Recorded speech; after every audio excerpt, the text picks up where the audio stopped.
because those boundaries were not set, things were not clarified. It is now a tinder. NiCK TENCONI, the UKIP leader, do you and your party take a different view to restore Britain on this issue? And the whole thing's just a massive headache. So you've asked, and now the panel and the Patriots are going to get it because they deserve a better class of politician. In summer of 24, when everyone backed reform, and I said this is tactically dangerous, which we still haven't had an apology from a lot of people, I put out a graphic which made it very clear that extremists, bearing in mind Christian nationalists, sit on the right, on the socially conservative right. I put out a graphic and I got a lot of trouble for that. I got a lot of stick, but it doesn't matter because our ideology and our faith comes first. Not here to be liked. Everyone knows where they stand. My question is, and I've got lots of questions, did Rupert as leader and commander in chief, did he set boundaries with extremists? I never saw that tweet. I never saw that post. Who's writing Rupert's tweets? Who's writing those posts? I know Rupert's team, and I also know what's going to happen next. From the get-go, 3 Fridays ago or 4 Fridays ago, there should have been that. Because we are on the right, you absolutely have to set boundaries with extremists. And I believe that his team was given carte blanche to basically do and say whatever they want. And I want proof. I want it confirmed. In terms of extending my hand in the message of unity, I want it confirmed that Rupert's writing his posts because I know that team and I know how they think. I know their age, and I also know that in recent days, that team have probably been given quite a spanking, and now we're seeing that recanting going on, especially from people on X who have very loud mouths and who are questionably MI5 plants as well. So now we see this massive rush to consolidate our opinion. They've gone near race, they've gone near ethnicity, we've got the receipts, and now there's this backpedaling and this recanting going on. So simple to set boundaries with extremists. Why is it? We're on the right, guys. Now, the socialists and the communists, they'll do business with each other, but we're better than that. Why is it so difficult to set boundaries with extremists? NiCK, can I just clarify something? Are you saying that there are members of Restore Britain's team who are MI5 plants? No, absolutely not. There will be the most important thing is that we talk about the ethno-nationalist position with regards to total because you're talking about independent commentators on X. That's correct. Yeah, we must talk about the advent of the suggestion of total remigration, which is morally and ethically disgusting, and it is also psychotic. Now, the Restore have had 3 weeks to sort this mess out and to tell very young people, and I don't know of their professional commercial experience, but very young people who operate in this Anglosphere Zoomer warrior capacity. Look, guys, it's really simple. We're not going down the lines of ethnicity. We're going down the lines of ending immigration. That's a UKIP policy. And our policies were out before Advance and before Restore. We're going after the illegals. We're going after the caliphate. No one goes as hard as UKIP and I do with regards to the communists. Now, I'm a bit concerned why we don't hear more about that. And the reality is that the subject of total remigration must be addressed within any ethno-nationalist movement or with any nationalist movement, because that is exactly what the state does. It puts in extremists into the right to talk about nonsense, psychotic ideas like total remigration, which then pulls people into that suggestion. It pulls them into that family, into that camp. So what we've got now at Restore, and we've seen it with other political parties, because those boundaries were not set, things were not clarified, it is now a tinderbox. That's why I exist. It's why UKIP exists. Do you want to hit back at any of that? I think, I'm sorry, NiCK, I'm trying to work out whether or not you're in agreement with Rupert or you're not in agreement with Rupert. I'm trying to work out what your stance is.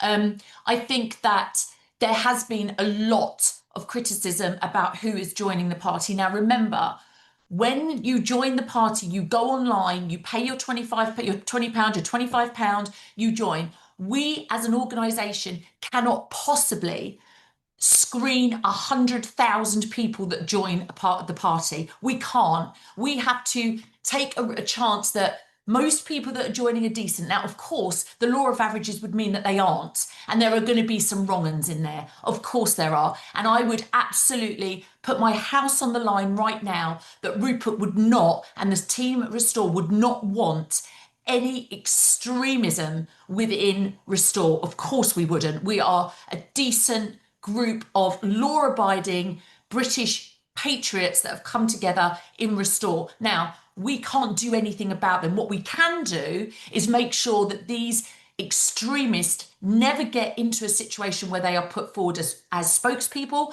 They're never put forward as councillors. They're never put forward as potential MPs. That is all we can do. And every solitary party from the right to the left will have extremists who are members and who participate and call them and align themselves. That's just simply how it is. You can't control that. Do you accept that, NiCK?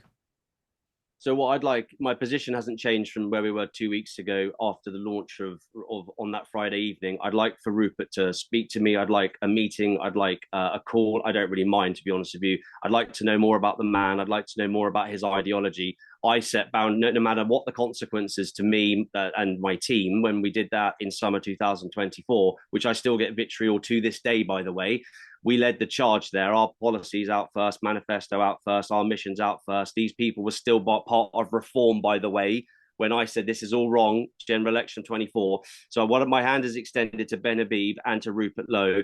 And obviously these people, both Ben and Rupert, they want the crumbling reform vote. So the reform exists for the Tory scoop up. And now Ben and Rupert, they're not silly. They want the fallout from reform. Christian nationalism isn't going anywhere. It remains the cure for Britain because mass deportations doesn't solve abortion. Mass deportations doesn't solve fatherlessness, divorce. It doesn't solve porn addiction. There is so much that we have to do. And my hand remains extended to these men. And I want us to all sit down. And if our ideology is the same thing and we reject and denounce extremism, we can do business. We can be a family. We can make sure that we produce a superpower on the right. And by uniting, we can give the patriots the hope. We can genuinely save Britain. We can block the establishment down and we can block the Greens, the rise of the Greens. But you cannot do that unless our ideologies are...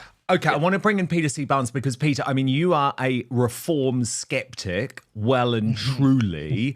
But how do you feel about the rise of Restore Britain? Do you think that could be the answer? Well, it's all a little bit of a mess, isn't it? I mean, yes, everybody knows I don't like reform. It's no big secret. I actually don't mind the idea of Restore, but the way this has got out of the blocks is shambolic. It's embarrassing, and they need to get a hold of it quick. They need to fire these people running around talking about this stuff. It is absolutely imperative that you get back on a message calendar and control. That is basic political operations. Wouldn't that turn, everybody has to do it. Sorry to interrupt, Peter. Wouldn't that turn Restore Britain into everything that both of us have hated about Reform UK, which is offence archaeology, people being sacked because they said something all of these years ago. Control, control, control, centrally. I don't want to see that. Neither do I, but unfortunately, I'd rather like to stop the Greens. This is not about the individual ideologies anymore. This is about saving the country. This is about making sure that this country is safe. That is what it's about now. And unfortunately, we have to make sacrifices. The problem of ideologues is always this, is when we are literally right at the precipice of a very dangerous moment, we go internal and we forget the bigger mission. We have to think of that.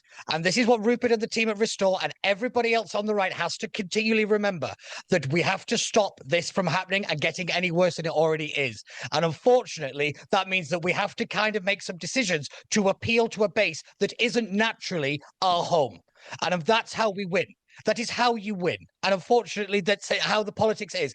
Then, when you're in power, you can change the game. But you don't change the game from outside, carping on the sidelines. That is what Restore Britain will end up being. And unfortunately, sorry to interrupt, but what is it that you want to, what is it that you're looking for?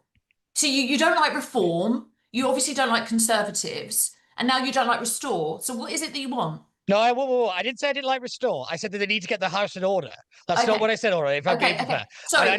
My thing with reform is always I don't trust Nigel, and I don't understand why anybody ever did. The thing that I think Restore has great legs. It's got a great idea behind it. It's got some principles. But if you're going to behave like this as a political party, you're not going to get anywhere. And that's behave, the reality of it. Just to confirm, behave like what? Just tell me what it is. Sorry. The fact that I actually agree with Nick that you've got different people talking about different things. I agree with Tommy as well, that you've got to have a single coordinated message. Yeah. If you don't have that, you are an open target, not just to the Reform Party, but the Greens get to write you off. The mainstream writes you off. That happens, you're not getting the media oxygen that you need to survive. And Yeah. that's what you are right now. You're not Reform.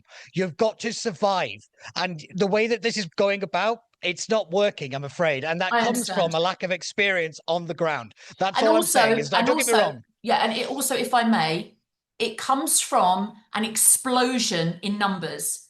100,000 members. And that's It's what extraordinary. happens. Yeah, when you have 2 weeks ago, it was launched as a party, maybe now nearly 3. The absolute explosion in support and members.